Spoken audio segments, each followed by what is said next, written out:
Aí, estamos oficialmente ao vivo, sejam bem-vindos, senhoras e senhores, à entrevista com o capitão de hoje. Eu sou Luiz Apolo Pastore, sou membro da mesa diretora aqui do HMB Brasil e gostaria de dar uma boas-vindas a todos vocês que vieram aí hoje assistir essa entrevista única e exclusiva com o grande Paweł Kurzak, o capitão da Team UK, que levou o time dele a resultados fantásticos nos últimos Battle of the Nations, também é o preparador físico da White Company, um dos maiores clubes de HMB aí, que está constantemente no Burrut Prime.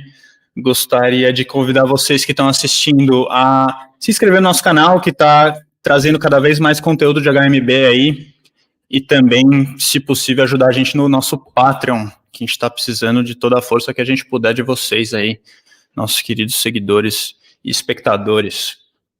Então, sem muitas delongas, gostaria de trazer aqui para frente o grande Paweł Kurzak, direto da UK. Hello, Paweł. It's so good to have you here with us, my friend. Hello, Luis. Hello, guys. Welcome.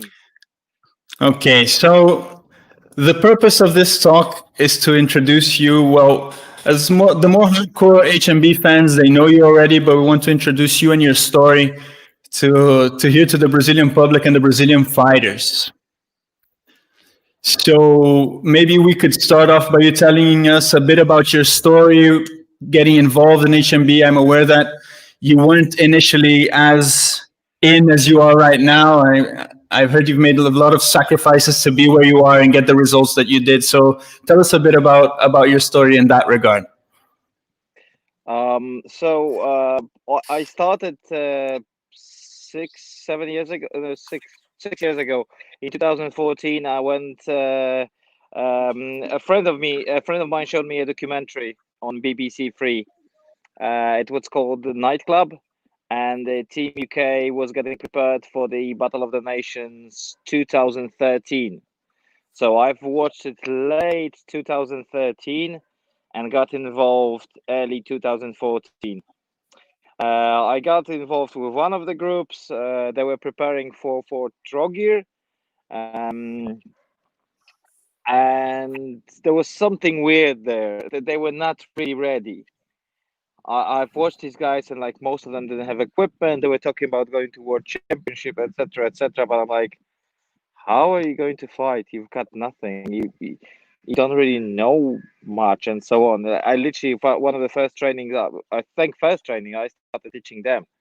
Although I've never fought in armor myself, but I had experience in like self-defense, judo, jiu-jitsu, etc. So I started teaching them, and then I came across another group, and the person I came across was Łukasz Kowal. Yes. And our relationship at the very beginning was very difficult because I was working 4 on 4 off, so I was working for 4 days, had 4 days off. That's kind of the pattern. So I couldn't turn up to some of the trainings, and he had to cancel the others because the weather was crap and we could only train in a park and so on. So he had a very, very rough start. He was literally getting fed up with me messaging him that I want to train, but I couldn't, and etc., etc., etc. Finally, we've met, and we ended up training in this location we called Bunker. It was underground, a shopping center. And I watched these guys fight. They had all the kit. I had some bits and pieces that I bought, but they were absolutely. So this was the real deal. Like when you got there, you were like, "Yeah, these are the actual fighters." Yeah, I was like, "Wow, these guys know what they're doing." It looks good, and so on. So they started fighting, and I was like, "Oh shit, I'd like to fight. It would be so great, but I don't have equipment and so on." And 2 other guys were injured. They had their equipment. So we scrambled, I think, from another person as well. We scrambled some equipment that they put on me. I literally, like you assemble an Iron Man. Yeah, you started getting things. Sounds very familiar. That's how it looked like. And I entered the field, and I was like, I wonder how it feels. It looks like they're hitting really hard. Someone hit me in the head with a falchion, and I was like, oh, it doesn't hurt.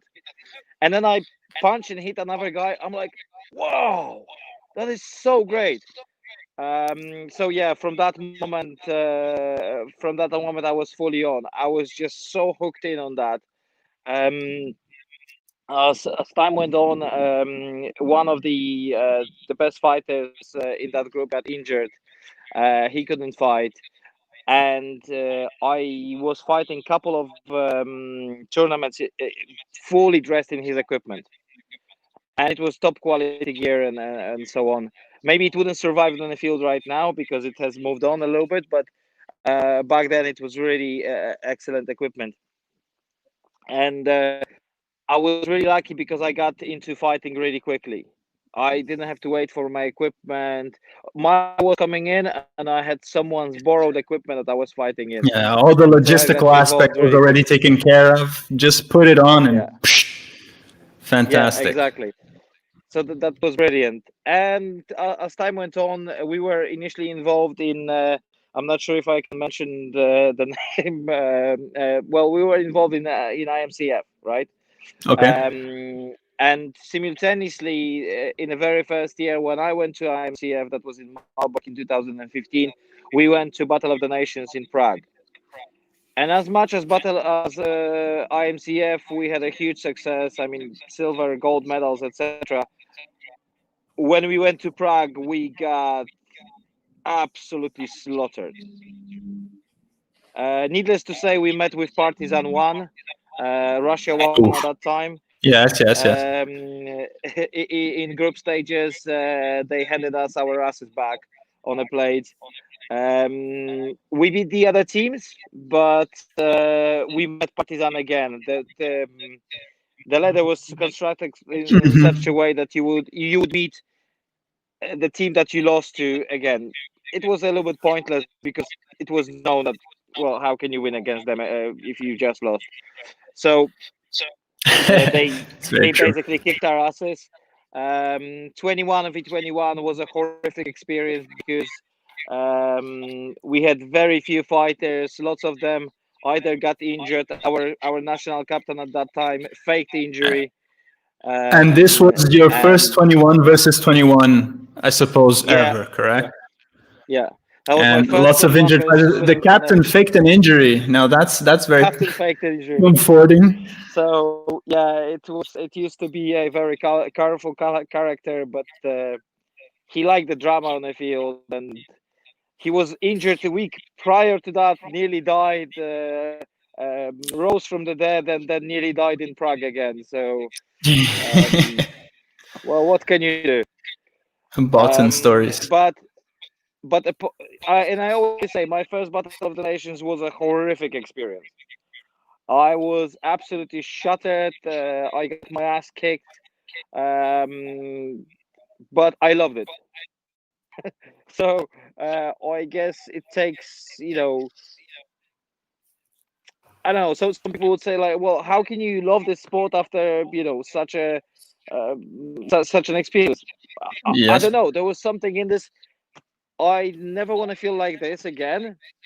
I want to win this. I know where I am. Okay.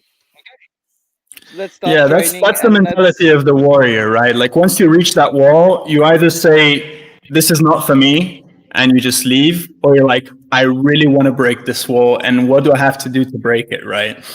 Like once you reach an obstacle. Yeah, go ahead.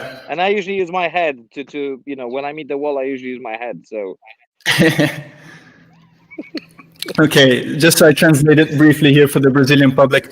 Então, o começo do envolvimento dele no HMB, cara, foi, assim como muitos de nós, ele viu um documentário da BBC sobre a primeira equipe inglesa se preparando para lutar o HMB, e ele começou como muitos de nós, começou a se envolver no meio, encontrar grupos para lutar. O primeiro grupo que ele se envolveu, infelizmente uma galera super mal preparada, com equipamento muito mal preparado e já querendo ir para competições internacionais lutar. Ele viu que aquilo não estava indo para frente, e aí eventualmente ele conheceu um outro grupo, que é onde ele conheceu, onde muitos de vocês conhecem, o Lucas Koval. Lucas Koval is right now the captain of the White Company, correct? You're the captain of Team UK, and he's the captain of the White Company. Exatamente. That's correct, yes. Ele conheceu o Lucas Koval, que eventualmente virou um dos maiores parceiros dele no esporte, e assim como muitos de nós, assim, se falaram muito, trocaram mensagens, telling about how, like, it took a while of messaging for you guys to actually get in touch. Like, it's something that I relate to a lot, because for me it was kind of similar, like, me getting in touch with the clubs and having problems, like, arranging the timetables to meet and everything. It's funny, because it really hits a chord for me. E finalmente ele viu esse grupo, cara, e ele viu os caras lutando, falando, eles têm o equipamento bom, they have the equipment, e esses caras estão se batendo de verdade, cara. Ele falou, como é que eu posso me envolver? Eu não tenho uma armadura, como que eu vou entrar para lutar com esses caras?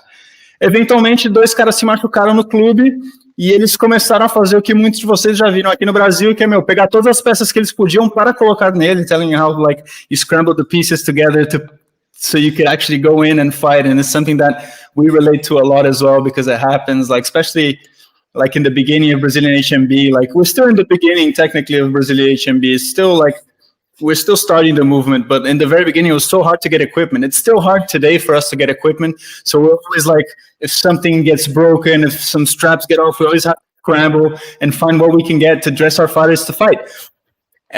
Então, é muito uma realidade que vocês já viveram de, cara, às vezes ele pegou as peças que tinha para ir lutar, cara, e eventualmente ele achou um cara que tinha um equipamento relativamente bom para a época e que estava sem lutar, e passou a usar o equipamento dele para ir lutar. E eventualmente ele conseguiu fazer o time da UK, ele foi para o primeiro Battle of the Nations dele, que foi em Praga, onde ele teve uma experiência muito reveladora, digamos. Ele, logo no grupos, ele pegou o Partisans One, Rússia 1, e apanharam igual cachorro, né? Igual todo mundo que tromba a Rússia apanha.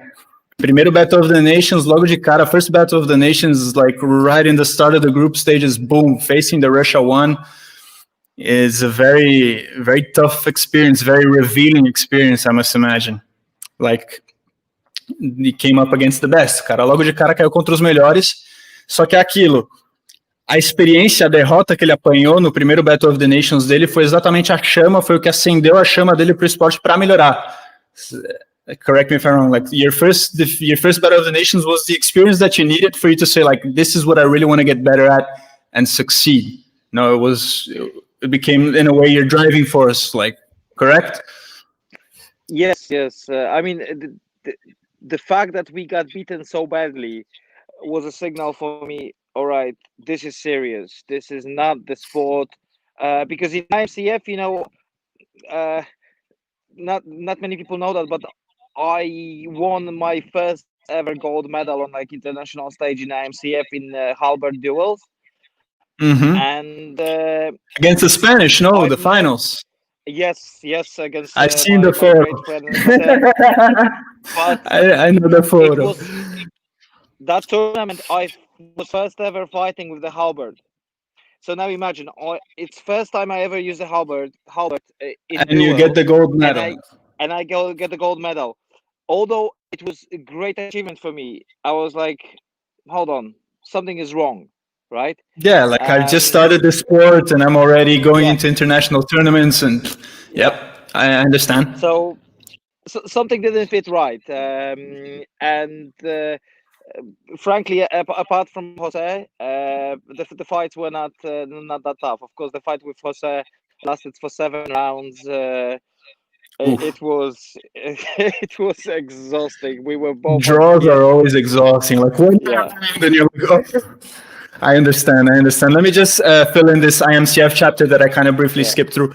Então, quando ele começou, o primeiro torneio internacional dele, na verdade, não foi o Battle of the Nations, foi de IMCF, onde ele nunca teve duelo, nunca foi um alabardeiro, nunca treinou duelos de alabarda, e foi lá e ganhou ouro no primeiro torneio internacional dele, que meio que, assim, ficou meio estranho na cabeça dele, que ele fala, poxa, acabei de entrar nesse esporte, numa categoria completamente nova para mim, e tô indo tão bem.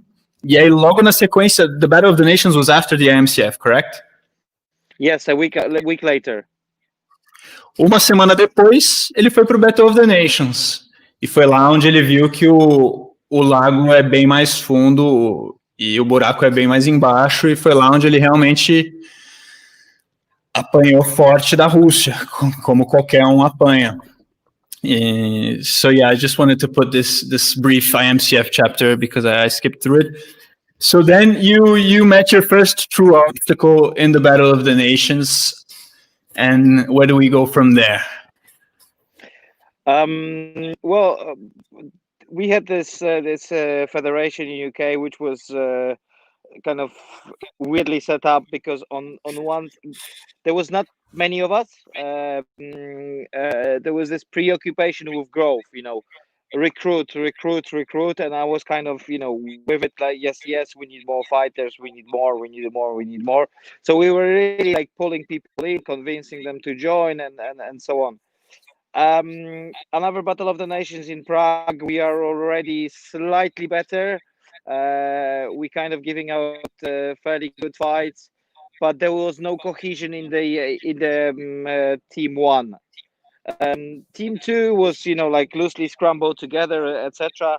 But team one should have been a cohesive group, at least team one. I'm thinking, and there was no cohesion. There were good fighters there, but we didn't really fight as a group, as a team. Yes. And it was not really sitting well with me. It was I didn't like it. The results were better. Our results in 21s were better. We've beaten the teams that we lost to, for example. It was the first time we've beaten France in 21s. Fantastic. And I think that's how the rivalry started, because we literally started against them every year. But as I said, there was no cohesion in that team. We didn't train together, very rarely met, and so on, and it didn't sit well with me. After that, we had we went to the Dynamo Cup, and Okay. Dynamo Cup was a completely different experience. It was like, what the hell? So we done pretty well. We've lost to Western Town in the group stages, then won against. I was going to say Dynamo Cup with clubs, correct? So you're going as White Company. No, White Company did not exist at that time yet. Okay, apologies. That Dynamo Cup was kind of like a trigger for it, because what happened after that Dynamo Cup, I realized there was an after party, and during that after party, I looked around me, and it's like I'm starstruck. There's Dmitry Kuchenko sitting right next to us. There's Yevgeny Gladkov, who's my ultimate hero. Yevgeny Badenko comes to us and has a beer with us. I'm like, wow, these are normal people. I mean, like, they exist, apart from the fact that they are in armor. They exist, I can talk to them. I'm like, wow, I like that. And we're coming back to UK, and we have this meeting of the National Federation, and people who've never fought have a right to vote. And my idea was, okay, guys, we need to create a league in UK. We need to fight competitively in UK, not only 2-3 times a year. At that time, we were going to France, to Montbazon, to Germany, to Rise of the Knights, and that's it. So we don't have enough fights to get prepared as a national team to go to Battle of the Nations. So I put these proposals forward, and I get shouted down. And I'm looking at these guys. I'm like, who the hell are you? I've never met you. I've never seen you. Yep. You've never fought in your life, and you're telling me what to do?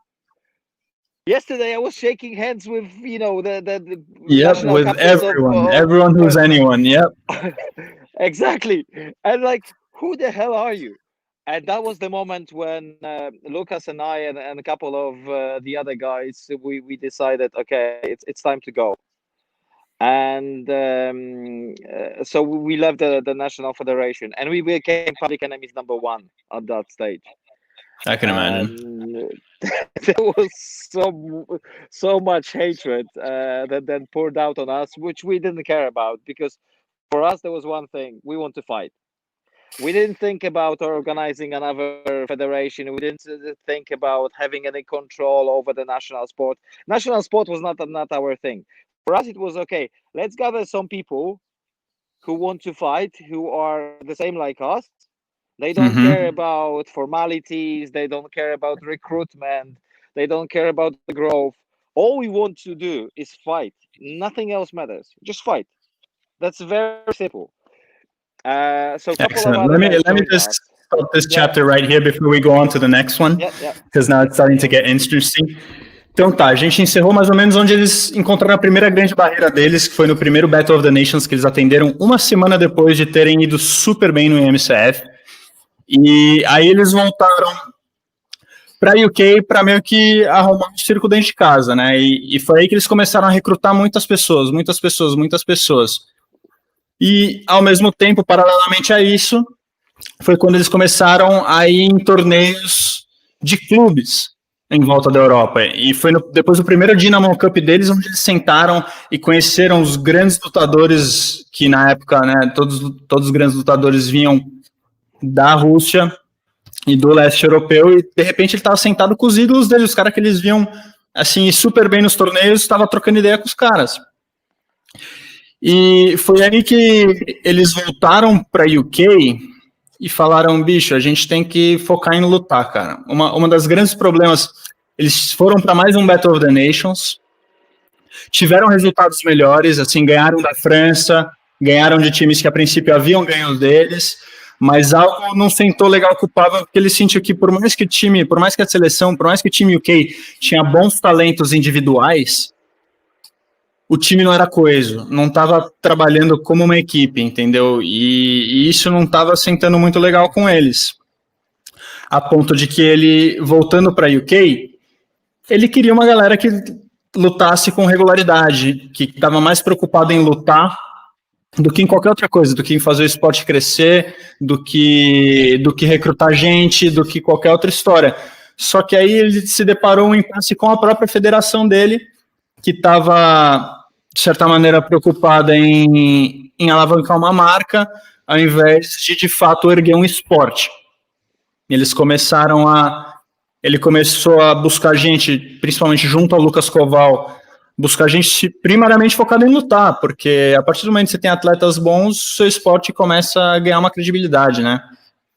E foi aí que ele se rompeu com a sua federação para focar mais em lutar, porque ele percebeu que a federação estava mais preocupada em burocracia e branding do que, de fato, lutar e ter uma seleção coesa que está lutando com regularidade, porque a princípio, assim, os caras estavam se encontrando 2, 3 vezes por ano e não é o suficiente. É justamente o que ele está me falando aqui. Você lutar apenas algumas vezes por ano simplesmente não é o suficiente para você ter uma seleção do nível que ele queria ter, né? So anyway, you broke from the federation and you started to train and fight a lot more regularly with your team. And just a quick question, like, when you broke from your federation, how did you find opponents to fight? Did you have to leave the UK? Because I know you guys traveled out of Europe. Yeah, I mean, we are in a lucky situation that our closest neighbors, France, they have great organization, and in terms of the number of tournaments, they surpass everyone. Okay, so for us, it was like, okay, 2 cars, 1 car, 5, 6 guys, get in it and drive, and that's it. You know, we mainly were fighting abroad, not because we how to say it, we were not banned from fighting here in UK, but there was nothing happening. And I understand, because the level, yeah, go on. And the level was a lot different. I mean, the guys who went to White Company, we were already at that stage much better than the fighters that were left here. If there were tournaments in UK like worth going to, we would. There was one tournament when I personally got banned from it, apparently for swearing. So someone supposedly made someone who never met me in my life made a supposable complaint to the castle that they don't want to see me personally because I was swearing. I don't know how they were able to put that complaint through, not seeing my face, etc. Yeah, But yeah. because I'm using harsh language, I was banned from one of the tournaments. And when I was banned, my team said like, "Well, if he's banned, we're not going." So Obviously. there was solidarity there. And it's And so silly on. But because we generally, it's one less team fighting, it's less quality in your tournament. It doesn't make any sense. Whatever. well, but more medals for someone else. So sometimes that's the goal. Wow. They can feel good. The biggest fish in the little pond. Yeah, yeah, yeah. So you started going abroad since you had troubles, fighting locally. Yeah, I mean, so the first one was in Germany, Winter Cup for 2017. That was the birth of White Company. That's when you guys came together. And originally, like, what members still remain? I suppose, obviously, you, Lucas, David. Was David then? David, Bogusz, Anthony, everyone Ed? who started in White Cup. Anthony Namsdale, he's now president of HMBGB, and also a fighter in White Company. Yeah. Everyone who started White Company is still there. Nobody has left apart from, unfortunately, Lance O'Meara, who's a New Zealander, but he lives in Australia now. But Lance only had to leave because his visa expired, so that was the reason he left UK. David has a special place in my heart, man. He was the first fighter that I came in contact when I went to the Battle of the Nations. Like, we arrived in the airport and I saw like Team UK kind of like in the lounge getting something to eat. And then we all get in the bus. It was Team UK and Team Brazil in the bus. And I'm like, hey, Team UK, it's my first Battle of the Nations. I'm like, the eyes are wide and you guys are all like serious business there to win, like it was David, it was Daniel Winter, with his winter face on. And I'm like, hey, Team UK. And everyone just looks at me. And I'm like, okay, I'm just going to sit in my corner here. It's all good. No worries. And David was actually the first one who came up and he sat beside us and he was like, hey, guys, how's it going? And I was like, ooh, finally, like someone, to speak and to learn. But I remember David was the first guy that actually came up and said, hey, man, what's up? How are you doing? And I'm never going to forget that, man. Such a cool guy. Okay, so how did when was it that you actually became the captain of Team UK? Because I'm aware that once you became the captain, you guys started to get incredible results. So how did that start? That's not entirely correct, because I actually became captain after the last Battle of the Nations.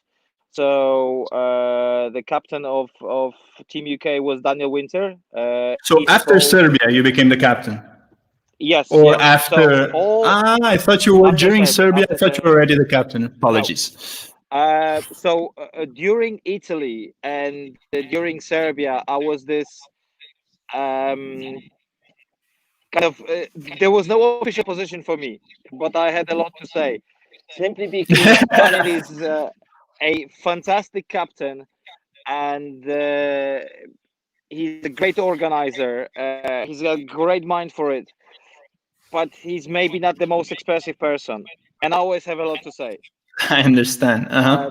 So he kind of seeded that for me, and I was the guy who was preparing the team to fight. I was the one who was getting them riled up for fighting. I was the one who was leading the warm-ups and so on, explaining the tactics, etc. Especially when it came to 21v21 or 30v30. In 5v5, when we fight as White Company, it's more a collective effort. There is not a single person who speaks. We all listen to one another. We communicate really well. That's probably one of the keys to success of White Company. It's not that there is such a, it's not a democratic process or whatever, but we know when to listen to someone else. We know when to shut up. We know when to follow. We know when to speak, and so on. It sort of comes naturally. Of course, we've got different personalities, so certain people speak less, certain people speak more. I probably hardly ever shut up, and so the author of the success of Team UK in Italy, that's Lukas Kowal, a captain, and in Serbia, Daniel Winter was the captain. I became a captain after Serbia. So for now, I cannot attribute anything that happened in Battle of the Nations to myself. Okay. I stand corrected then. Just let me translate this to the public. Primeiramente, eu estou vendo muitas perguntas aqui, muito bom. A gente vai responder suas perguntas um pouco mais para o final das perguntas oficiais. Não se preocupa que eu vou passar pela listinha de todas. Portal Medieval já me enquadrando aí, mas tudo bem, eu aceito o desafio. Mas então, só para deixar bem claro, ele se tornou capitão apenas no final da Sérvia 2019, né? Então, nas próprias palavras dele, assim, não tem nada que deve ser atribuído a ele fala muito humildemente. Porém, o que ele fala do Team UK é que ele sempre... O capitão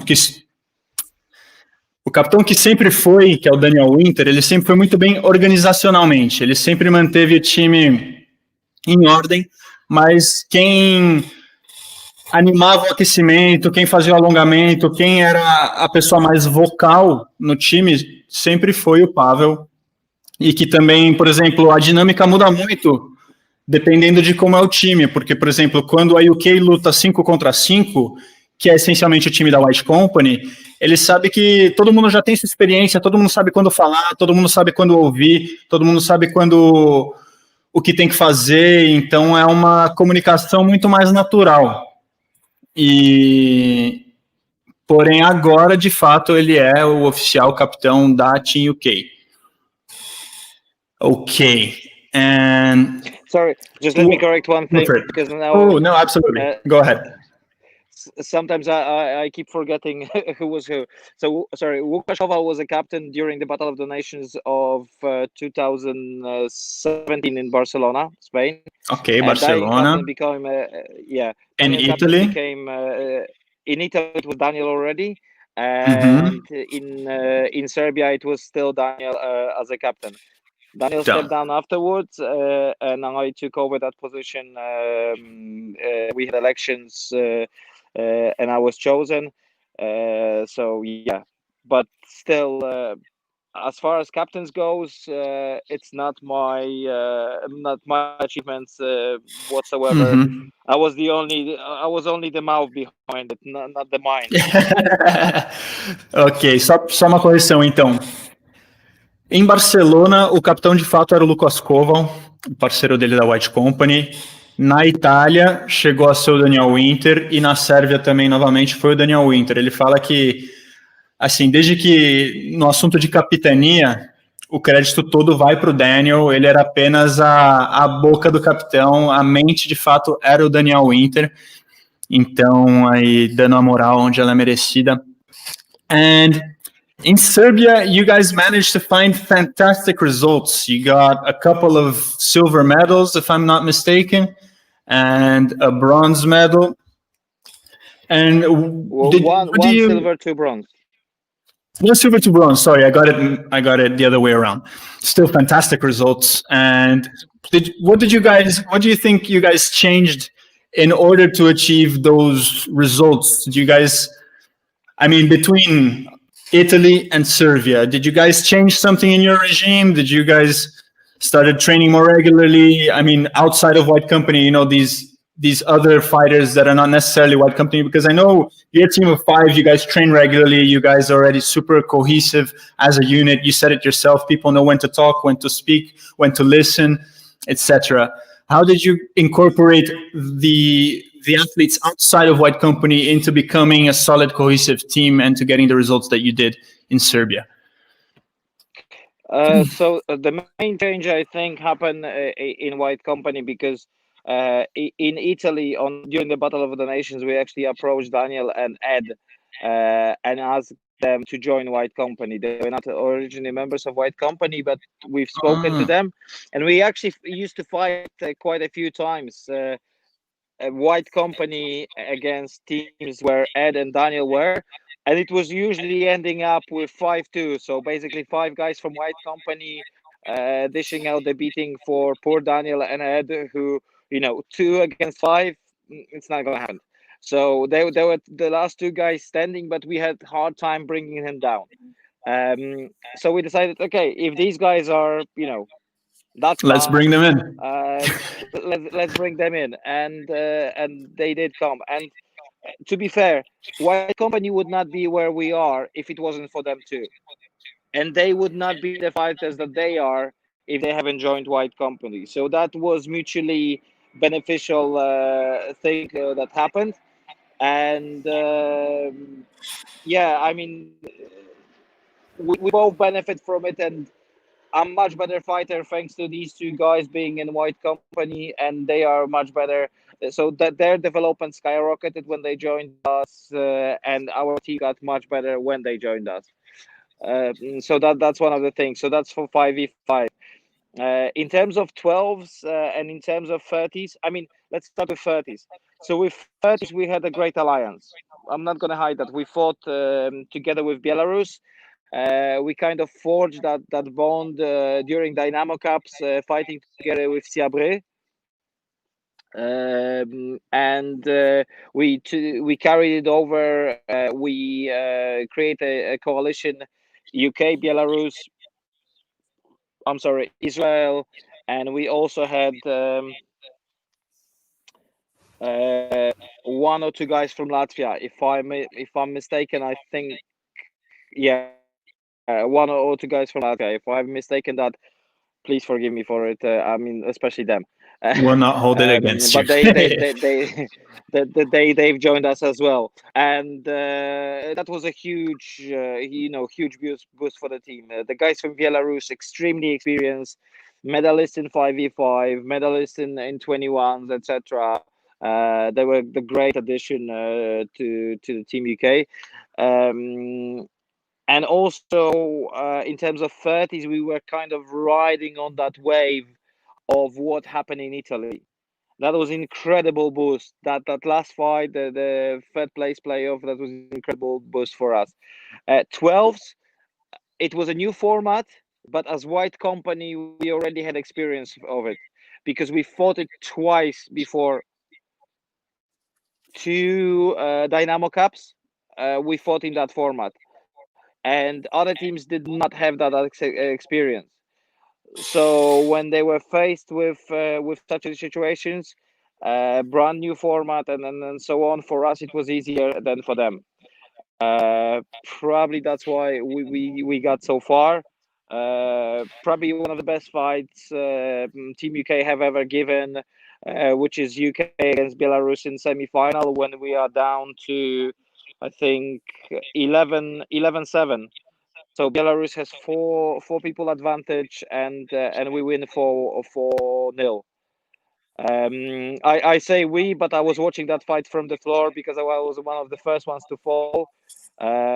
Lucas was next to me, and we kind of start talking about next round. And at that time, guys are starting to pull it off. It was incredible to watch. Frustrating because I'm on the floor, but incredible nonetheless. But hey, good results. Fantastic. Let me just relay this. Então, ele diz que a grande mudança da Itália para a Sérvia, primeiro como um time de 5, foi trazer o Daniel Winter e o Ed Bamber para dentro da White Company. Eles perceberam que eram sempre os 2 lutadores que mais davam trabalho para eles quando eles estavam lutando domesticamente. Eram os 2 caras que, assim, mais custava para cair e falaram, vamos trazer esses caras para dentro. E a partir do momento que eles fizeram isso, o Paweł mesmo admite que esses caras fazem ele um lutador melhor e também vice-versa, porque são não só lutadores que, de repente, têm qualidades individuais enormes, mas também a partir do momento que eles estão treinando junto, coesamente, com regularidade, cara, a partir do momento que eles estabelecem um entrosamento, assim, a qualidade individual que já é altíssima, de repente, se alavanca. Porque realmente, né, essa distinção entre você ter 5 bons indivíduos e você ter um time, de fato, coeso, trabalhando junto com estratégias, etc. Agora, já nos 30, ele atribui muito desse sucesso do Battle of the Nations 2019 às alianças, cara. Ele fala que ele não vai mentir. Eles fizeram excelentes alianças, principalmente com a Bielorrússia, também com Israel, que são 2 países que são fortíssimos individualmente, mas também não tem números, não tem muitos lutadores. Então, eles acabaram fazendo essa aliança que foi extremamente produtiva. Mas tá aqui o lance. Eles conheceram esses caras, eles estabeleceram o fundamento dessa aliança, não foi no Battle of the Nations, mas foi na Dynamo Cup, onde eles conheceram esses lutadores, viram que esses caras eram bons, e aí começou a comunicação de estabelecer essa aliança para a Sérvia 2019, onde eles puderam, de fato, desempenhar isso no campo de batalha, cara. Very well. So, yeah, just mainly saying how you brought in Daniel Winter and Ed Bamber into your fives for White Company and how you started to train together cohesively, and that really boosted all of you guys. Like, individually, you're already strong fighters, and the moment where you're starting to train regularly, developing strategies and developing synergy, you guys just boosted your level that much more. You said it yourself, they make you better fighters and you make them better fighters, and that's how team sports work. And then eventually, like in 12s and 30s, you managed to have really good alliances, but mainly due to your involvement in other tournaments like Dynamo Cup, where you managed to connect with these guys and solidify that alliance. Okay, so we're bringing it a bit more to the domestic side of White Company now. First and foremost, how did you develop your training center? Because something I followed, I saw the live streams, I saw you guys building it, your list, I saw you guys testing it as well. Aquila Secania style, testing the lists, hanging on. And how did you guys came up with your center? Because this is something that even my team is starting to focus on right now. We need our headquarters so we can train on the lists and improve as a team. Tell me a bit about the story of how that came into fruition and how you managed to establish your own little headquarters and training grounds. So it's incredibly difficult to rent something out in London. I mean, space is premium here, and the prices are nuts, and so on. And we train in this little village called Whittlebury. It's about an hour and 15 minutes drive from where I live in London. It's in Northamptonshire. And as we kept training there, we could change in a village hall, but we would train outside, etc. And we were planning to build our list permanently just outside of this village hall. It will still be outdoors, but at least, we would have lists and so on. Yeah. But suddenly this little warehouse came up. So we just grabbed it. We looked at it and it's like, perfect. It doesn't rain on our heads. We've got power. We've got space to put small workshop. We've got space to build a list. Let's do it. We just met one day, we built a list, and now we keep maintaining it and adding equipment, whatever we've got, and so on. And since that, guys who live closer train there much more often. I go there unfortunately once a week. The work prevents me from going any more often, but I would love to move there as well, just to be closer to the list. Unfortunately, I'm down to London because of my work. But as soon as that little space came up, it doesn't have to be because we all have ideas like, oh, I'd like to have this, I'd like to have that, and this is what we need, and that's what we need. Start small, start where you can. As long as you've got a piece of ground where you can put some lists. We usually fight 4-on-4, on training, on 3-on-3. We don't need much space. And even if we fight 5-on-5 and it's a little bit crowded, so what? So yeah, it's experience. Like it's better to fight than not to fight, always. Exactly. And how's the team dealing with the quarantine right now? Do you guys Are you guys still training a bit less? How did it? It's affected everyone. But I guess how did it affect you guys? Well, the effect is huge because we had to stop training for quite a bit when there was this like a peak of lockdown in UK. We could only do individual training, and I haven't stopped doing fitness and hitting the pelo and things like that. But we stopped training as a team. We can't go anywhere. We can't go to any tournaments. There was a tournament in Holland that we wanted to go to, but it was like you can, you can't, you can, you can't. Well, you can, but you shouldn't, and so on. And finally, we dropped it because it was too expensive to get in the cars, go there, and find out. Well, you can't fight. So finally, we decided not to go. Better not to risk it. So let me just. Yeah, go ahead. Sorry. No. Translate and. Então, eu perguntei a ele sobre como foi a experiência dele eventualmente montar o próprio QG da White Company, e a verdade é que não tem mistério, não. Eles estavam há muito tempo querendo um lugar para poderem treinar, um lugar para eles construírem e chamarem deles, e Londres, caso quem não saiba, tem 1 metro quadrado absurdamente caro, e eles começaram a procurar lugares fora da região ali, né, um pouco mais para o interior, até que eventualmente eles acharam essa garagenzinha na cidade onde eles já costumavam a treinar, eles costumavam a treinar numa cidade um pouco para o interior, e eventualmente acharam uma garagem, racharam os custos e pau na obra, montaram a lista deles, falam, tipo, não é ideal? Não é, mas é melhor você lutar, eles treinam mais 3 contra 3, às vezes até 4 contra 4, ele fala, nossa lista, 5 contra 5, é apertado, mas a gente luta do mesmo jeito, porque, bicho, é melhor a gente ter experiência e lutar do que não ter, mesmo que seja num ambiente um pouquinho mais apertado e não tão ideal. E aí, com o tempo, eles construíram a lista foram aumentando o material de treino, foram juntando tudo que eles tinham para treinar e procuram cada vez mais melhorar o espaço deles, mas pelo menos eles têm um lugar onde eles possam treinar com regularidade, de armadura, uma lista funcional, onde eles possam treinar e aplicar estratégias e golpes, etc. Eu estou vendo que tem muitas perguntas aí no chat, no final da conversa a gente vai abrir uma ala para perguntas, a gente já está chegando lá, e aí eu vou dar um scroll em tudo e a gente vai tentar respondendo tintim por tintim, beleza? Very well.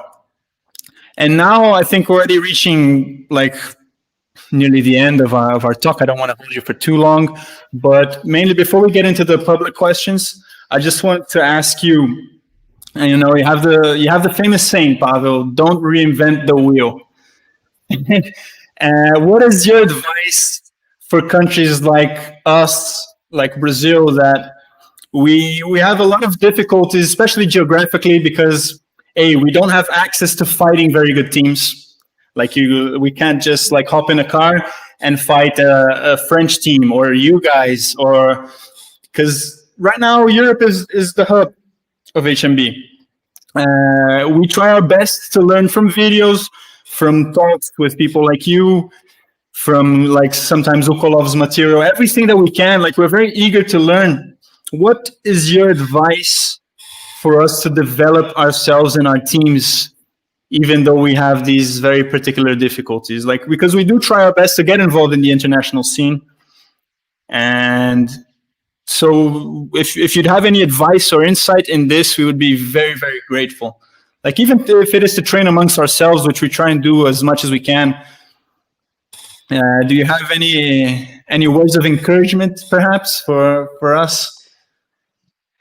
Well, first of all, don't give up. That's the words of encouragement I can give you. I mean, it's very difficult for me to understand the geographical difficulties, right? I understand that Brazil is much vaster, much bigger country than UK, so the travel is much more difficult.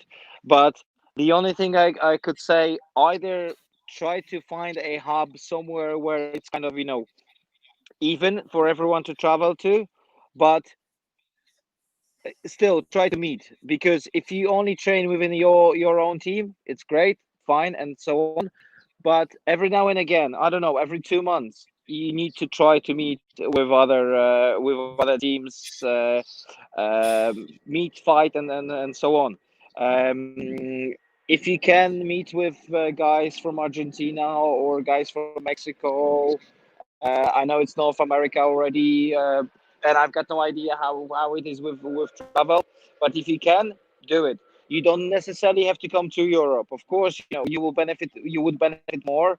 But I know how money-wise it's restrictive, etc. All I would say is, when you're thinking about meeting the other teams, focus on fighting, right?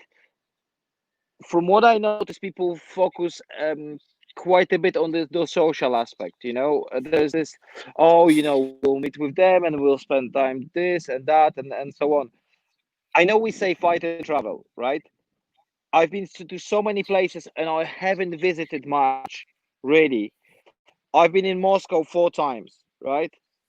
And I went out to visit Moscow once, because my focus was, I'll get there, I'll fight, I go back home, and so on. But the main purpose was, I need to get there to fight. So if your goal is to create a team, focus on the fighting, focus on the training. Do not avoid anyone just because, we're gonna get there and they're gonna kick our asses. Yeah, that's fine. So they're gonna kick our ass, we're gonna come back, we're gonna wonder what happened, why they kicked our asses. We're gonna train and we're gonna come back and we're gonna kick their ass, right? That's how it works. We went to tournaments like Recon in St. Petersburg, and it was a horrific in terms of the level of fighting. It was incredibly hard. We were fighting Siabri, Western Tower, and Bayard, and then Western Tower again in the quarterfinal. For God's sake, I couldn't move. There was 5 of us and one mercenary from Russia. But I absolutely loved it. Not only because St. Petersburg is a great place, but I went there to fight.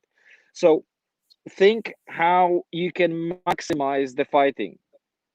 Whether that's going to be 2 teams meeting or 3 teams meeting, it doesn't have to be the whole country. Maybe you've got someone, I don't know, 2, 3, 4, 5 hours drive from you. At the end of the day, 5 hours, I don't know how it's in Brazil, but you get into 2 cars, you travel 5, 6 guys, and then again, so just try to maximize the potential of it. Awesome. Então, galera, a resposta dele é muito simples, cara. Naturalmente, ele não consegue se inserir no nosso contexto, porque naturalmente ele não sabe de todas as nossas dificuldades, mas se ele tem um conselho para dar para você, cara, é lute, velho. Se você tem a oportunidade de ir e lutar num torneio, luta, foca na luta. Não foca no aspecto social. Claro que, é muito legal socializar com o resto da galera da HMB, principalmente aqui no Brasil, em grande parte todo mundo é muito amigo e isso é ótimo, por sinal. O aspecto social não é ruim, mas se você quer melhorar, cara, você tem que se expor ao máximo à luta, não tem outro jeito. Tipo, mesmo se você é um time novo, você sabe que vai ter um torneio com times mais experientes, cara, ótimo, vai, apanha para esses caras, aprende com esses caras, depois volta para casa, vê o que vocês fizeram de errado, estuda, treina, aí vai lutar com os caras de novo, de repente você vai ganhar dos caras que você perdeu antes, entendeu? O importante é você se expor ao máximo à atividade para você melhorar ao máximo nela, não tem segredo, cara. Você quer virar faixa preta, você vai ter que bater muito no tatame, você vai ter que ser muito finalizado, você vai ter que apanhar para você eventualmente aprender. E sim, cara, nosso pool de lutadores pode ser um pouco menos do que na Europa, onde você está lutando contra um monte de gente. Mas independente, você tem que se jogar, você tem que lutar, e é assim que você vai adquirir experiência e resiliência na lista para se tornar um lutador melhor. O próprio Paweł falou, se jogou na Rússia, ele foi contra os times mais cabulosos que tem no esporte, cara, isso no começo da carreira dele, ele apanhou pra caralho, mas ele aprendeu, falou, cara, é irado, é isso que eu preciso para melhorar como um atleta, entendeu? Foca em lutar, não fuja disso, porque essa é a maneira que você melhora, entendeu? Fantastic advice, Paweł. To get better, you have to expose yourself to fighting. There's no way around it. There's no YouTube video that's going to make you a better fighter if you don't actually go in there and fucking practice and get beat and stand back up and get better. Okay. Yeah, no amount of watching motivational videos and listening to motivational songs is going to help you. Very, very true. Okay, so now we're going to open up to our guests' questions. Let me scroll here. First, we have here from Luis Guilherme. Do you maybe have any intention of coming to Brazil at some point? Maybe if we invited White Company to come and teach us a little bit? If you invite the White Company, I'm sure we will be delighted to come and so on. The only thing is for us, it is, you know yourself, it's quite expensive to come. So if it's a high-level tournament, for example, a South American Master and so on, it would be a bigger incentive for us, etc. I don't know how it's going to be looking like in a nearest future because of the coronavirus and all these bullshit restrictions. But I mean, look, we want to fight as much as we can. So if we can fight, we will come. If we can teach you something before or after tournament, I'll be happy to. Wonderful, that's wonderful news. Bom, traduzindo aqui para vocês, cara, assim, em curto eles adorariam, principalmente se havendo um torneio de Burrut, tipo um Masters, algo que realmente tenha um atrativo para eles virem aqui lutar, assim, por parte deles, eles adorariam. Eles só não podem dar previsão porque, atual no contexto geopolítico que a gente está tendo, a gente não tem certeza de nada em relação a viagens, mas que existe um interesse e que tendo uma motivação, tendo um propósito, ele adoraria vir aqui, cara. Eles adoram viajar e lutar e conhecer todo mundo e pontuar na Burrut League, né? We have here a question from Daniel of the Portal Medieval, the Medieval Portal. Paweł, you remember I challenged Ivan at Riga and he named you his champion. My champion is Pastore. When are you guys going to fight? Okay. Maybe in a film more. I'm kidding. I'd be delighted to fight you, Paweł. I'd be delighted to learn from you. Every single axe to the face that I'm going to take is going to be a fantastic lesson. Know from me that it'd be an honor to fight you. Especially regarding your own words, you got to go out and fight the good guys to learn. That's how you get better. For me, I'm not aware of being anyone's champion, so I don't recall anyone calling me his champion in someone's fight. So good times. Okay, let's go to the next question from Frank Soares. What do you think was your worst fight, Paweł? And then after that, what do you think was your best fight? Out of memory. The worst one? The worst, okay. The worst one is a quarterfinal of that Battle of the Nations 2015 in Czech Republic. And sorry, not quarterfinal, a group stage fight against Partizan, because our team captain said, guys, we take it easy, no injuries. So basically when they hit you, we give up and etc. And I admit I gave up in that fight. Basically, I was hit and I was like, I'm sitting down.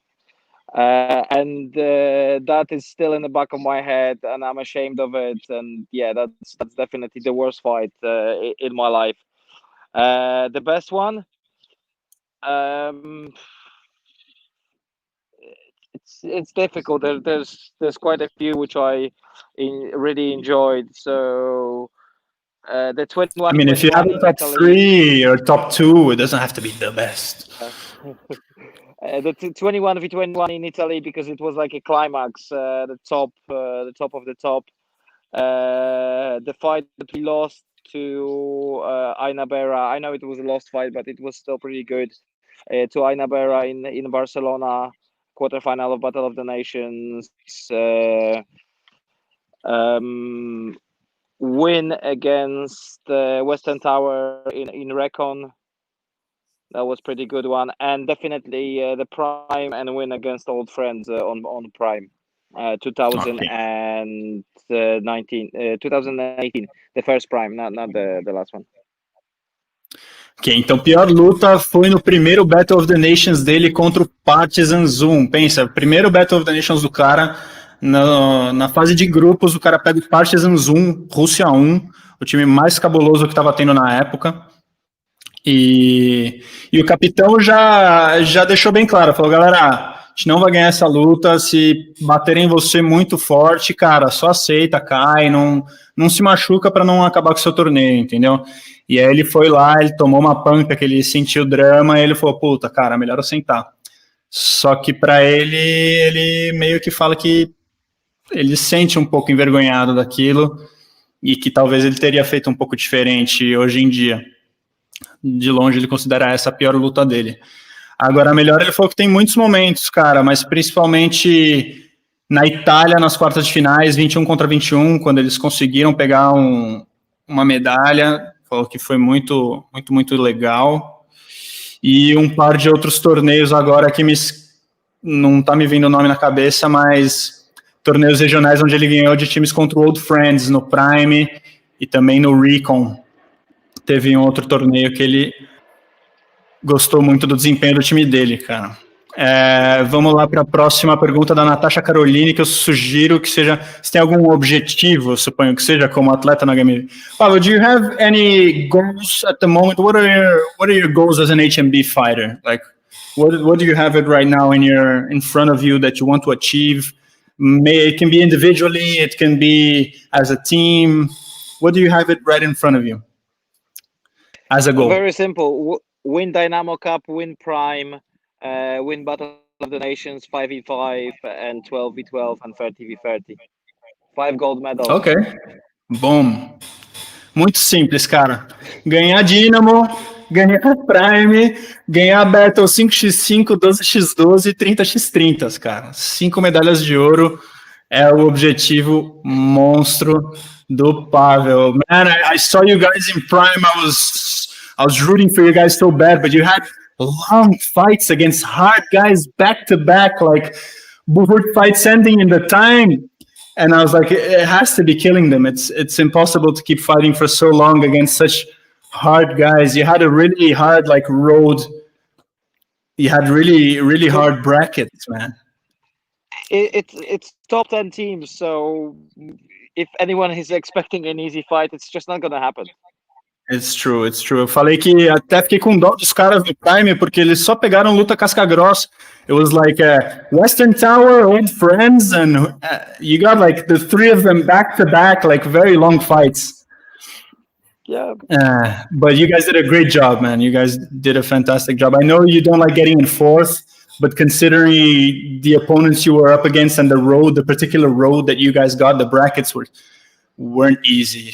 Like in my opinion, you guys fought like heroes.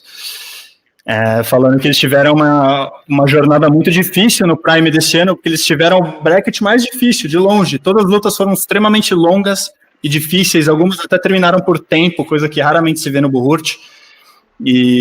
Mas, de qualquer maneira, vamos lá. Próxima pergunta. Sorry, just one thing. My phone may die. I'm really happy to answer questions. What I'll try to relocate really quickly, but because my phone may die. But no problem. Yeah, I'm happy to answer questions.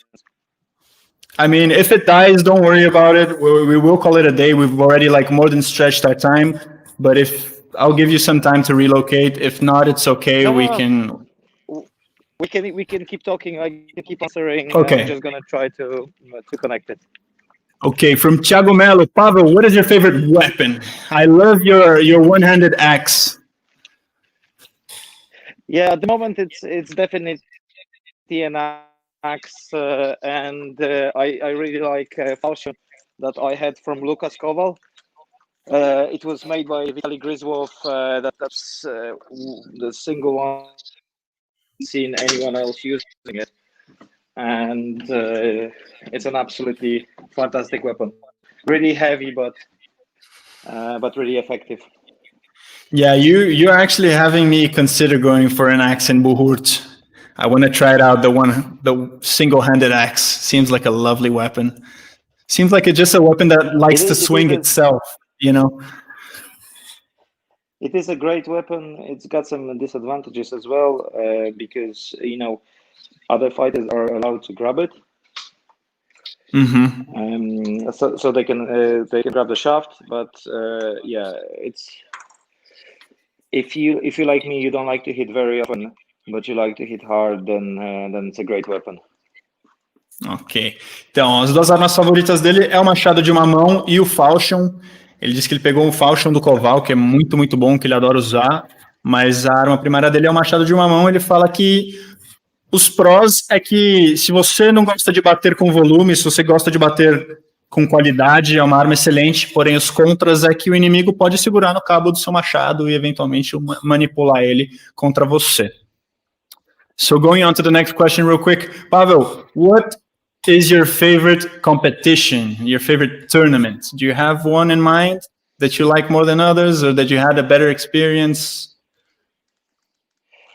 Dynamo Cup is probably the peak of the tournaments. Although, Prime has got these top 10 teams, but I think the level of Dynamo Cup is even higher, because if you consider that last year, for example, the 6 final teams, so the semi-final stage and the final, that was Berpo, Western Tower, Bayard, Partizan 1, Old Friends, and White Company. So that's the top 6. So even Prime doesn't offer you that. So Dynamo Cup would be my favorite tournament. Ok, bom. Então o torneio favorito dele foi a Copa Dynamo, onde ele nunca viu um elenco de equipes de tão alto nível, que é essencialmente Western Tower, Old Friends, Partisans 1, White Company, who else am I missing? Bayard? Berpo and Bayard. Berpo and Bayard. Essencialmente, cara, são os tops, os melhores times do mundo, esses que a gente listou agora, e ele nunca viu um elenco tão forte numa final, num playoff antes na vida. Então fica aí o Dynamo Cup como a Copa favorita dele. We have here a question from Daniel Felipe, our Knight Marshal. What about the tournaments in the UK? We don't see many at Buhurt League page, but most would like to attend, I'm sure. What do you have to say about the local scene? So for the moment, it's completely dead because of the COVID. So there are no, apart from like professional football. I don't know why professional football is allowed, the amateur football is allowed, but rugby is not allowed, for example. That's the question for the government and bullshit rules they set up. I call it bullshit because I'm just fed up with it.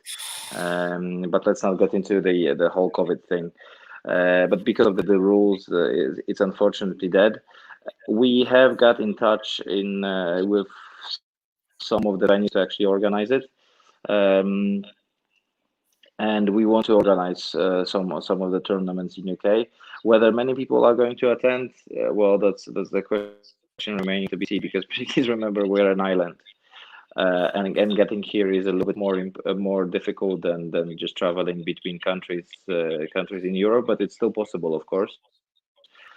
And we would love to welcome anyone who would like to attend. So look, when we can restart any sort of tournaments, you will definitely see a Buhurt League tournament in UK. Mm-hmm. Fantastic. Carlos, a sua pergunta eu já fiz uma parecida, cara, então eu vou preferir não gastar essa bala, desculpa. Mas, as he said, como ele disse, ele falou que agora tá devagar, né, por causa do Covid, e aí o que é uma ilha, tem peculiaridades para se entrar, então agora, infelizmente, está tudo parado, né, como está no resto do mundo.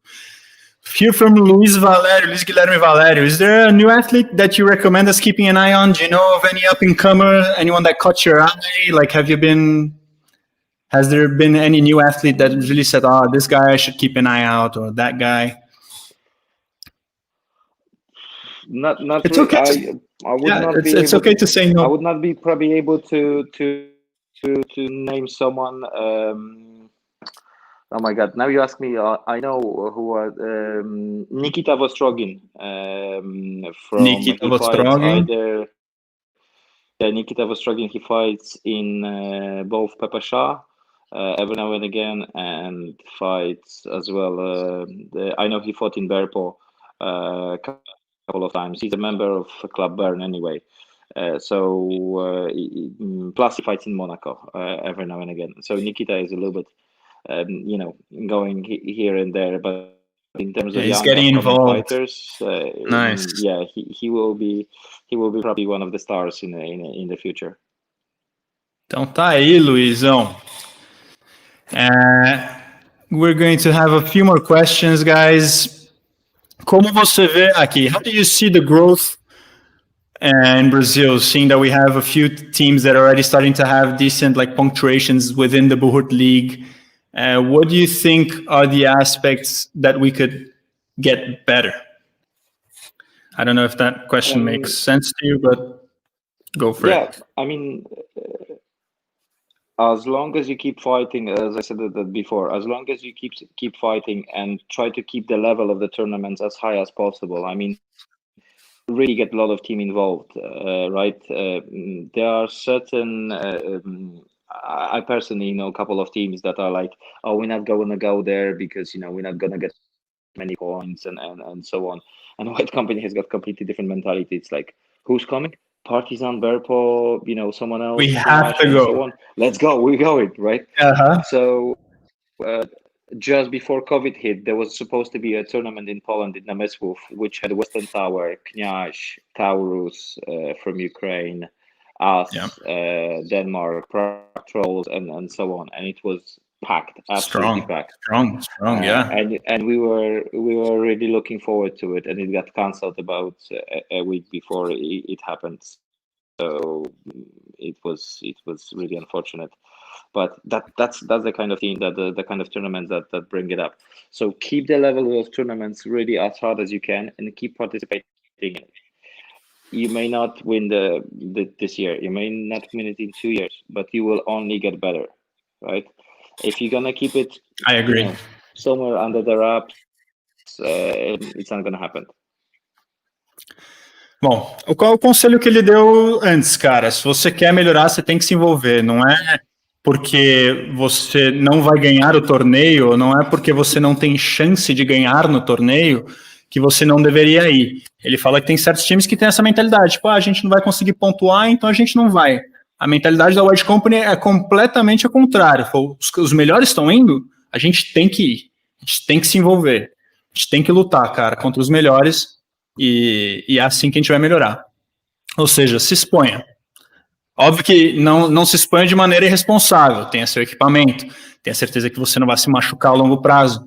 Mas se exponha, cara. Vai lutar. Vai lutar que você vai melhorar. Talvez você não ganhe em 1 ano. Talvez você não ganhe em 2. Mas você vai melhorar cada vez mais e elevar o seu nível, e também, consequentemente, você elevando o seu nível, você eleva o nível do torneio, porque quantos melhores lutadores tem no torneio, maior o nível do torneio, e assim os times vão melhorando, cara. É só se expondo e indo lutar,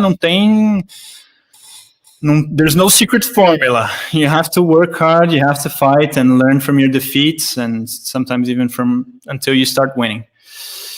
Let's see what else we have here. We're already reaching some of the end. Here. Who first inspired you to start fighting? Did you have a fighter that you said, like, I want to mirror this guy, or like I want to fight like this guy? Yeah, well, definitely Łukasz Kowal was like the first inspiration for me when we first met, and I watched his skills, how he was training, how he was approaching it, and the biggest hero ever for me in HMB, that's not a secret, it's Evgeny Gladkov. He's an ultimate fighter as far as I'm concerned. And Evgeny, sorry, how did you say his surname? Evgeny Gladkov, Gladkov, yeah. GLA. BKOV, não?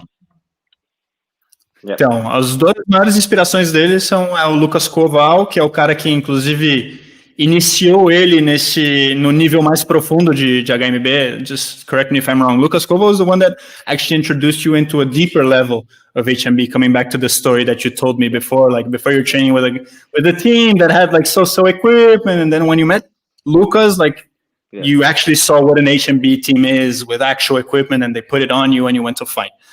Então, é isso, são as duas grandes inspirações dele. Um é o Lucas Koval, que é o atual parceiro dele de equipe, capitão da White Company, que é o cara que realmente introduziu ele para o HMB de verdade.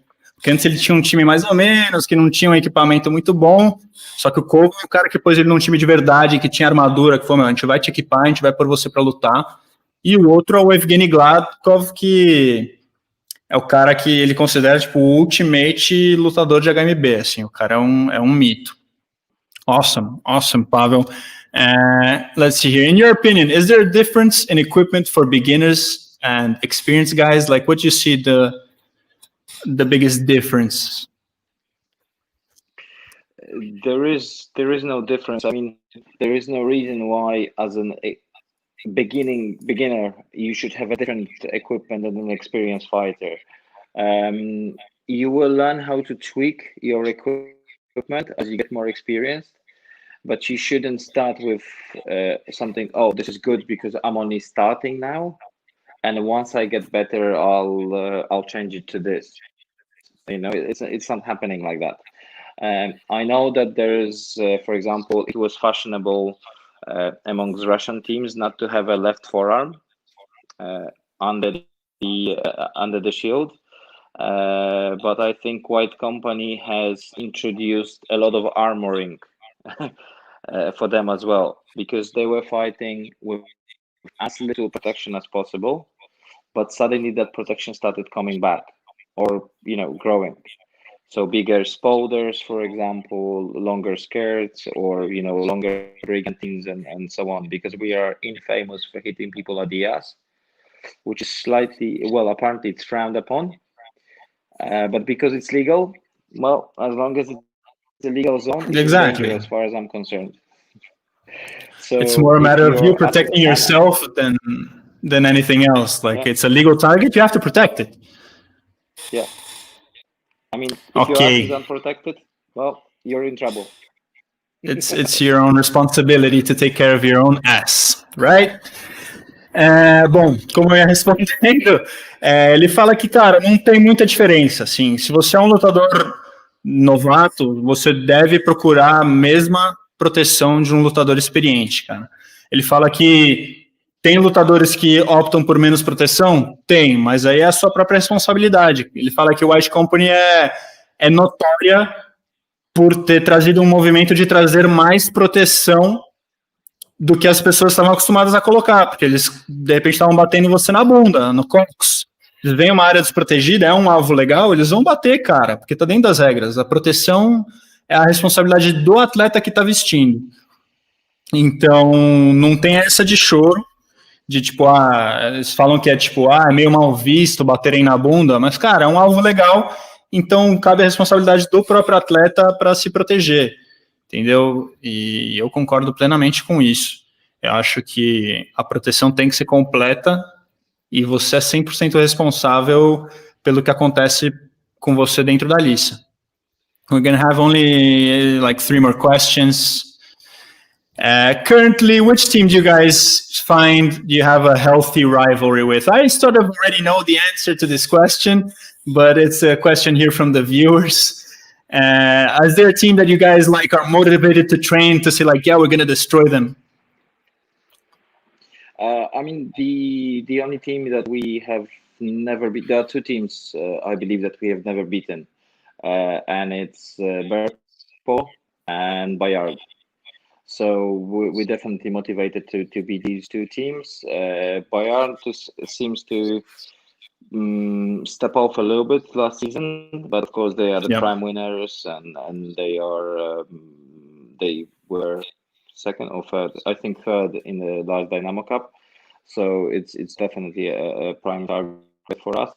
But frankly, any Russian team and any Ukrainian team is a target for us. I mean, we want to beat them, and we want to be better than they are. Definitely the Russian Premier League. So teams like Partizan, Berpo, Bayard, Western Tower. These are all targets for us. And Awesome. it is a friendly. It is a friendly rivalry because we don't have nothing personal against them. No beef. Nothing. Yeah, I mean these are really great friends, and we have fantastic time when we meet. But This is very nice to in hear. the field, there's no holds Oh barred. yeah. In the field, it's fighting, of course. Então, cara, dois times que eles nunca ganharam é a Berpol, o Berpol e a Bayard, né? Que são dois times de altíssimo nível. Mas eles falam que, qualquer time do leste europeu, seja ucraniano, seja russo, pode ser, qualquer um deles, eles sempre estão lá para ganhar e eles querem sempre ganhar dos caras de mais alto nível, que acabam sendo eles, né? Então, e tem muitos times que vocês sabem muito bem, tem Partisans, tem Old Friends, tem Kniats, tem muitos times do leste europeu que são de altíssimo nível, que eles sempre estão de olho para ganhar. E também algo que ele ressaltou que é muito legal, que não tem nenhum problema, zero rincha pessoal com essas equipes, mas sim, dentro da lista, lutam para ganhar. Tipo, eles são inclusive amigos, e que é muito legal de se ver, né? Uma amizade no esporte, mas dentro da lista a competição é plena e estão aí para ganhar sem dó nem misericórdia, né, moçada? Okay, coming to one of the final questions. What has your team, what is your opinion about the new rules and the rule changes around HMBIA? Do you have any opinion on that or not really? Like, how do you find these changes? Are you referring to the format of the bracket, so silver, bronze, gold bracket, etc., or authenticity rules? Which one? The question doesn't really specify, but let's talk about the brackets for now. So brackets, I think it's a really great idea because it actually gives the teams, especially the weaker teams, the chance to fight somewhere on their level. But they can be, even if you're in a bronze bracket, you can still become a champion on that day if you're really that good, right? When it was all mixed, well, look, if we met with Brazil, probably it wouldn't be a much effort actually for Team UK1 to win that fight. And for you, yes, it's a great experience, but on the other hand, you don't benefit much from it. Yes, the level disparity. Right? So if you win that lowest bracket, the bronze bracket, for example, then you can fight against the team that is in the silver bracket, still get more experience, and even from there you can progress. So I think it's a really good thing. Although it meant that UK actually ended up in the gold bracket, and we don't have second and third team at that high level. So we need to work on having these two teams, especially now that the new rules specify that you have to have 3 teams if you're fighting a gold bracket. So we will have to work on having the third team. We didn't put out the third team because we knew we were just going to lose the points on that, right? So the third team was just not good enough for that level. That's why it didn't show up. That was very simple. But for example, Denmark only had 1 team, and although they were in a golden bracket, they only presented 1 team, etc. And that kept them going. I've got nothing against it. That was fully within the rules, so people used it and used it cleverly. And as I said, we did that for the same reason. The third team was not good enough to fight. When it comes to the lower level teams, well, I bet you guys don't have 24 fighters who are at the level that allows them to fight on the world championships, right? So it's better if 8 of them perform and fight kind of on a similar level, which is still an achievement because it's world championships at the end of the day, right? So yeah, absolutely. You're representing your country, and you still are progressing, right? You're fighting other countries that you may have never met. You may have now not even the opportunity to meet them ever again. but you will learn something from it. So that's why it's a very good idea. In terms of authenticity, I'm not taking a stance. I'm a fighter that has got to abide by the rules. And if I'm told this is the rule, I follow it. There is one rule which I'm not sure if you're aware, but Daniel Felipe probably knows that they call it even a Kurzak law. You know, when they changed the red card rule. So if someone gets injured deliberately and it's a red card, then the team that was weakened by the injury has got the right to either stand up one fighter or introduce a new fighter to the field. That was one of the law changes that I was advocating for, because it happened to White Company 2 years in a row in Dynamo Cup, right? Mm-hmm. So I was kind of like, look what is happening, and it's affecting the competition. The marshals looked at it, and after careful consideration, it took 2 years to change it. It changed. But, you know, if I see something that is not fitting, I will not be just, you know, slagging it off, or it's bullshit and so on. That's not the way to do it. You know that I speak things very plainly, but this is not the way to introduce changes. We've got to discuss it, we've got to analyze it, and then we can introduce it. And Authenticity Committee has got an incredibly difficult job, but they are working to better this sport. And I know people don't like it. I know they, I've got to change my equipment and so on. But sometimes the people bought such bullshit equipment that you're thinking in the first place, why would you even buy that? That looks like from Game of Thrones, and we're not Game of Thrones. We're supposed to be actually medieval. So, you know, you can't always blame. There's a culture of blaming your own failures on someone else. You can't do it. You've got to take responsibility for your own choices sometimes. Absolutely. All the time, really. All the time, true. Então, aí, não, answering back. Então, aí tem os dois fronts. Como a gente não sabia exatamente ao que se tratava a sua pergunta, Ti, ele já respondeu nos dois fronts. Primeiro, ele fala sobre o modelo de bronze, prata, ouro, que ele acha que é um modelo muito legal, porque além de permitir que países como o nosso, a princípio, lute com países meio que da mesma divisão, também, se você naquele dia é o time melhor, você pode ir lá e chegar e ganhar ouro.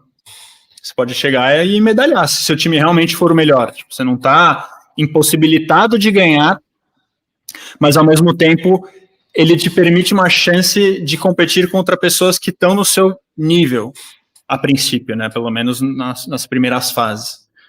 E que realmente, se times como o Brasil batessem de frente com times como a Rússia ou até a UK, talvez seria tão desigual o nível que a gente nem aprenda, nem tenha uma experiência produtiva, entendeu? E que eu concordo, tem até um flowchart que fala que tem existe um nível de dificuldade que, se passa disso, o aprendizado não é o mesmo do que se fosse algo mais parelho. É científico esse estudo de flow. Então, mas ao mesmo tempo, se o seu time está indo excepcionalmente bem, você ainda vai eventualmente cair contra esses times bons se você está avançando nos grupos e tem a mesma chance de ganhar do que eles, entendeu? E ele fala que tem maneiras de se jogar também, o lance de você ganhar pontos e perder pontos. Por exemplo, a UK optou em não enviar 3 times para o último Mundial, porque eles sabiam que o terceiro time ia estar num nível abaixo, onde perderia pontos. E então eles optaram em não levar um time inferior do que simplesmente enviar 3 times. E aí tem como você jogar as regras do jogo para você pontuar e ir bem, e subir de categoria ou não, entendeu? Agora, em relação à autenticidade, cara, ele fala que, infelizmente, não é o lugar dele opinar a respeito disso, porque é um departamento inteiro dedicado a isso, entendeu? Ele não é da faculdade dele dizer se as mudanças estão certas ou erradas. Está na faculdade dele de tomar as decisões necessárias para ele ir lutar.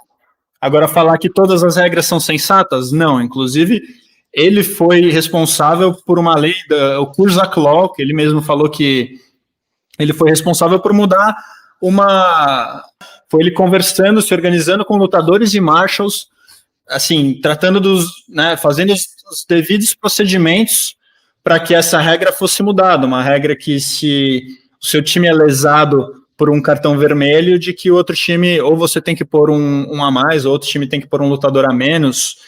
Enfim, uma regra que melhorou a competitividade do esporte. Não foi imediatamente que isso foi feito. Foi um trabalho conversado ao longo de anos que ele conseguiu mudar as regras do esporte visando melhorar a competitividade do esporte, entendeu? Então, se você quer ter mudanças, é assim, não é fazendo chororô para juiz, não é esperneando, é se organizando e conversando ao lado, né, dos devidos órgãos. É assim que se faz mudanças no esporte. Quick last two questions, Paweł. I know we're here for almost 2 hours now. Sorry to hold you for this long. I never thought we'd have such a great time together. I'm actually enjoying this a lot. How do the authorities seize the sport in HMB over there in the UK? How did you guys handle when a police officer asked you, "What are you going to do with that axe?" It's more of a funny question, I guess. I mean, it is a valid question because actually there's a different approach depending on when you are. There are certain boroughs in London where, for example, a friend of mine was asked, like, "Do you speak English?" by the officer who was approaching it, and I don't know how you would feel, Luis, when you were in UK, but before the officer even spoke to you, he like, "Do you speak English?" Like, what the fuck is that question even? Ask me some normal question, you find out if I speak English or not, right? Exactly. But then again, there were other boroughs where police officers, of course, were kind of like intrigued with what we're doing.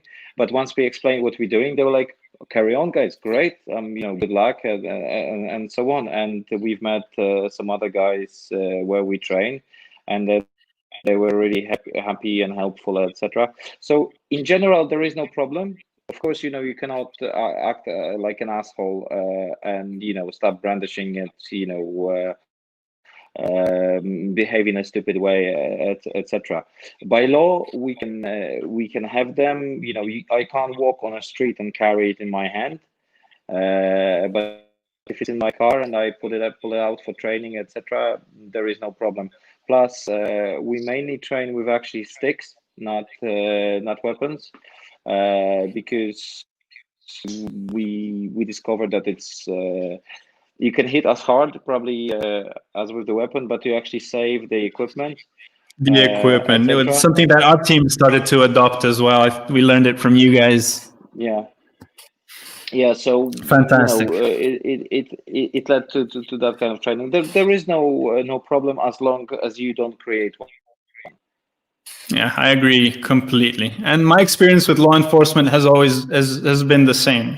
Treat the guys with respect, and they might even like ask you to take a picture. Yeah, it's happened to me before. Exactly. And so we have one last question here before we call it a day.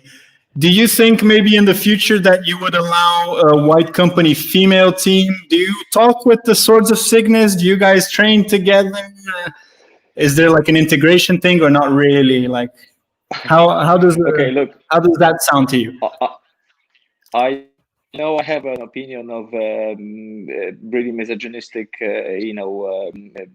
male pig and so on, but it's not like we don't allow female members in white company.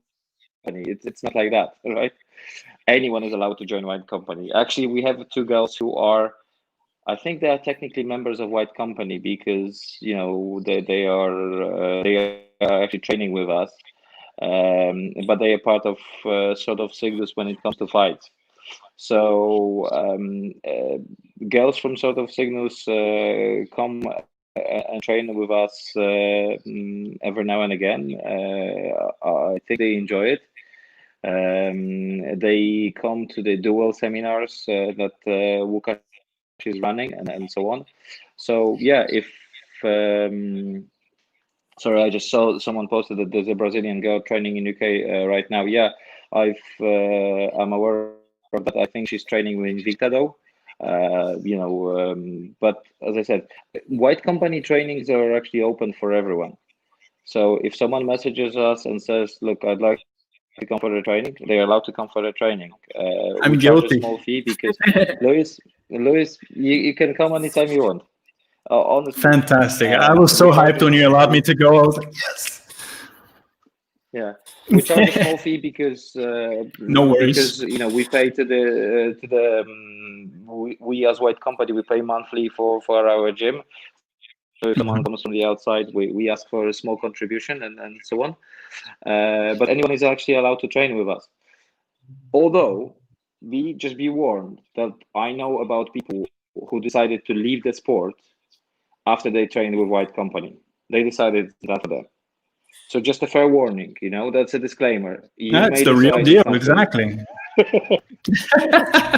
That's what I'm hoping. Not that it's decided not for me, but I want to, feel the real deal of the training. I don't want to have some like vanilla version, like, oh no, we're gonna train over here, and you guys are gonna train over there, like in the little kids pool. Like, no, I want to train with White Company. I want to feel the drama, Yeah, good to know. Good to know that it's not for everyone. Let me see. There's one last thing. Eles são exemplos de que é possível.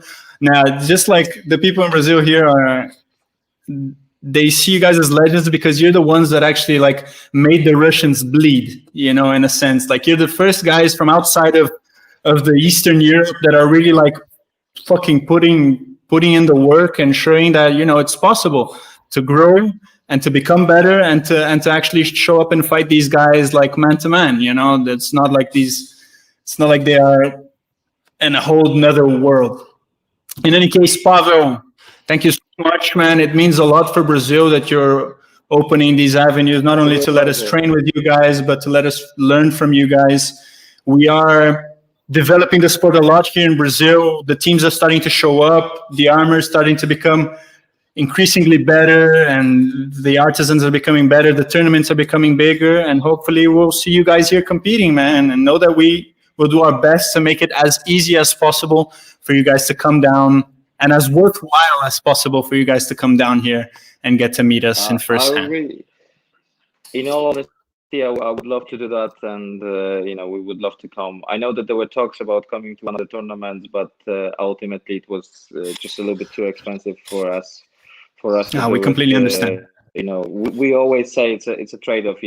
How much money we have to spend, how many points we can get. I know it may sound a little bit selfish, but no, that's exactly it. Because it's expensive, and you're taking your time, you're taking your energy. Yeah. Like you're a man that has to work and pay bills as well. Unfortunately, we still can't just live out of the sport. So we completely understand because we have the same struggles. It's just we're just a bit more, isolated. Guys, I'd just like to say that's a real honor that you considered interviewing me. It's a real pleasure. Like through my whole life, I said I hate journalists, but any interview I do with the HMB community has been absolutely great, and I really appreciate that, and I'm glad to answer any questions you got.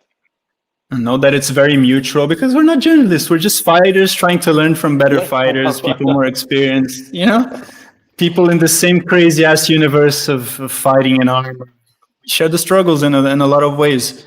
So we're very thankful for the more experience to come down and be able to share their insights with us, man. In any case, you'll hear a lot from me, both personally and as a member of the federation. And have a great evening. Thank you so much for everything. Thank you. See you soon, guys. See you, man. Muito obrigado a todo mundo aí que veio assistir, cara, que participou. Cara, eu nunca acreditei que ia dar tão certo. Como vocês podem ver, o cara foi super gente fina, super humilde, respondendo com um sorriso na cara.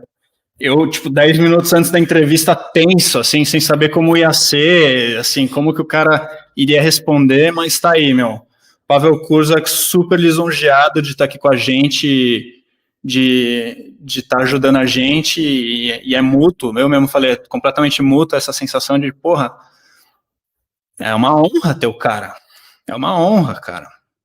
Maluco, assim, um dos mais experientes do esporte, mais viajados e mais casca grossa.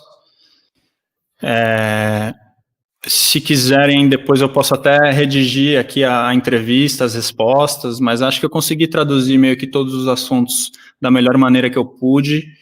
Espero que tenha sido claro o suficiente para vocês aí que não entendem necessariamente o inglês. E é isso, galerinha. Show de bola. Fantástico que vocês vieram aí, interagiram com o cara. Vocês viram que os caras aí fora estão super dispostos a ajudar a gente e também participar aqui da nossa comunidade da melhor maneira que eles podem. Beleza? E, bom, qualquer coisa, qualquer pergunta, vocês estão super bem-vindos a me mandar mensagens. Cara, eu sou Luiz Apolo Pastore, membro da mesa aí da Liga Brasileira de Combate Medieval. Eu também vou estar lançando um conteúdo meu de treino e de como é ser um atleta de HMB, de equipamento. Vou estar liberando esses insights, está disponibilizando tanto essa mídia no meu canal pessoal como também no canal da Liga Brasileira. Está tudo sendo trabalhado. E é isso aí, galera. Vamos treinar, assim que o país estiver um pouco melhor, vamos se encontrar, vamos lutar. Vocês ouviram do próprio homem, meu, não tem mistério, cara. Você quer melhor no esporte? Vai lutar. Óbvio, de maneira responsável, tenha seu equipamento, cara. Tenha humildade. Pergunta para os que conhecem, não vai se jogar, porque é assim que acidentes acontecem e aí você tem menos tempo útil no esporte, né, cara? Então se oriente, você que não é tão experiente, digo, random, né? Sei que tem gente aqui que é extremamente experiente, mas você que não é experiente, você que talvez esteja afim de se envolver, cara, se oriente. Se oriente que tem muita gente, a gente está querendo, quanto mais gente para lutar, melhor. A gente está querendo fazer isso crescer, a gente quer você, a gente não é um grupinho elitista, por mais que o esporte tenha essas barreiras de entrada, a gente quer facilitar o máximo possível. Tem clubes que estão buscando atletas, tem clubes que eventualmente posso até te emprestar um equipamento para lutar. O meu primeiro torneio, meus primeiros torneios, no plural, foram com armadura emprestada. Foi difícil? Foi. A armadura não era para mim. Tem suas rusgas, mas aí você já vai aprendendo dos dramas do esporte, cara. Aí, eventualmente, quando você tiver, sim, o seu próprio equipamento, você vai dar valor para ele pra caralho. Você vai cuidar dele bem pra caralho, e etc. Então é isso, algumas considerações finais que gostariam de passar aqui comigo, ou já podemos encerrar aqui a nossa conversa e segue o sábado.